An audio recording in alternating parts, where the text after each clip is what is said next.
नमस्कार, आप देख रहे हैं ऑनलाइन न्यूज वाला। मैं हूं आपके साथ दीपक गुप्ता। विपक्षी दल से दूर दूर नजर आ रही है मायावती। क्या कोई नाराजगी है? सवाल सबके मन में यही है, क्योंकि अगर पिछले कुछ बयानों की तरफ देखा जाए बड़े नेताओं के, तो उन्होंने ऐसा कुछ कहा भी नहीं जिससे कि मायावती की बसपा को काफी ठेस पहुंचे और वे विपक्षी दलों से दूरियां बना ले।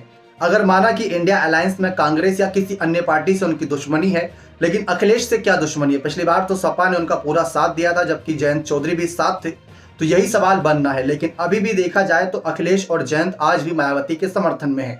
समर्थन में इस वजह से उनको कहा जा रहा है क्योंकि वह ना तो मायावती की तारीफ कर रहे हैं और ना तो बुराई कर रहे हैं। देखा जाए अगर बसपा सचमुच अकेले चुनावी मैदान में उतरी तो अखिलेश के लिए जितनी मुश्किलें भाजपा खड़ी करेगी, उससे शायद 2-3 गुना मुश्किलें समाजवादी पार्टी के लिए बसपा बन सकती है, क्योंकि बसपा भी इस समय दलित, पिछड़े और अल्पसंख्यक वोट पर ही नजर बनाए हुए और दूसरी तरफ समाजवादी पार्टी अध्यक्ष अखिलेश यादव भी उसी वोट बैंक पर नजर बनाए हुए हैं। और अगर जयंत चौधरी की बात करें तो जहां पश्चिमी यूपी में कहा जाता है कि उनको इस बार बड़ा हाथ, कहीं ना कहीं बड़ी सीटें मिल सकती हैं, बड़ा हाथ मार सकते हैं, तो उस पर कहा जा रहा है कि वहां पर भी दलित और अल्पसंख्यक वोट भारी संख्या में, जिससे जयंत चौधरी के लिए उन सीटों को जीत पाना बहुत मुश्किल रहेगा और वोट परसेंटेज बढ़ेगा तो भाजपा वह सीटें आसानी से ले जाएंगी।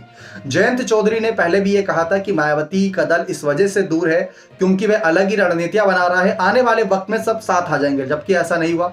उन्होंने अभी ये भी कहा था कि मायावती जैसे और भी कई, बसपा जैसे कई और भी दल हैं जो अभी जमीनी स्तर पर रहकर भाजपा को हराने का काम कर रहे हैं। तो ये नहीं कह सकते कि अगर वह हमारे साथ नहीं आए तो वह भाजपा के खिलाफ नहीं है, तो ये कहना गलत रहेगा। अब आप खुद सोचिए कि बसपा अगर अपना चुनावी मैदान में अखिलेश और जयंत के खिलाफ भी अपने कैंडिडेट उतारेगी तो ये तो सीधे तौर पर मुसीबत हो गई। तो अभी से ही इन नेताओं को घेरने का काम करना चाहिए था, मायावती के खिलाफ हमले बोलने चाहिए थे, ताकि जनता को बताया जाए मायावती की हकीकत। लेकिन ये चुप्पी साध कर ये दावा कर रहे हैं कि मायावती से अब भी उम्मीद है कि आने वाले वक्त में मायावती बसपा की पार्टी के साथ इनका साथ देने के लिए तैयार हो जाए।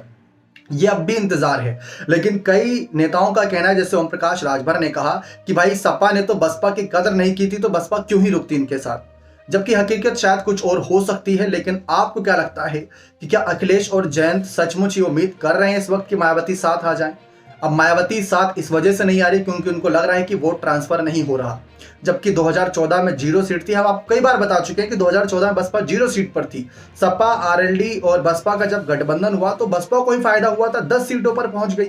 भले ही बसपा के लिए 10 सीटें भी कम थी क्योंकि 2009 और 2014 में तो इससे अच्छी सीटें थी, लेकिन अब क्या ही हो सकता है, क्योंकि भाजपा लहर में तो हर पार्टी को नुकसान हुआ, बसपा को भी नुकसान हुआ। अब देखते हैं उस नुकसान की भरपाई मायावती कैसे करती हैं। बने रहे चैनल के साथ। बहुत बहुत धन्यवाद।